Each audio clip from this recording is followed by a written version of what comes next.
হযরত আবু হুরায়রা রাদিয়াল্লাহু তাআলা আনহু হতে বর্ণিত। তিনি বলেন, রাসূলুল্লাহ সাল্লাল্লাহু আলাইহি ওয়াসাল্লাম বললেন, তোমরা জুব্বুল হুয়ন থেকে আল্লাহর কাছে আশ্রয় চাও। সাহাবীগণ জিজ্ঞেস করলেন, হে আল্লাহর রসূল, জুব্বুল হুয়ন কি? তিনি বললেন, এটা হল জাহান্নামের মধ্যে একটি গর্ত। এ গর্ত হতে বাঁচার জন্য জাহান্নামও নিজেই দৈনিক ৪ বার আল্লাহর নিকট আশ্রয় চায়।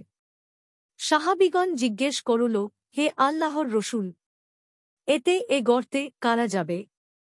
তিনি সাল্লাল্লাহু আলাইহি ওয়াসাল্লাম বললেন, যারা দেখাবার উদ্দেশ্যে আমল ও কুরআন অধ্যয়ন করে থাকে।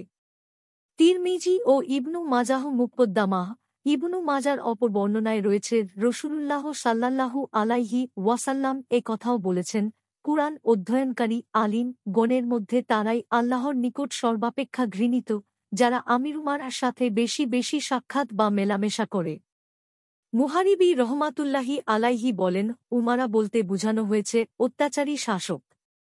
তিরমিজি ২৩৮৩, ইবনু মাজাহ ২৫৬, মিশকাতুল মাসাবিহ ২৭৫। হাদিসের মানন জয়ীফ।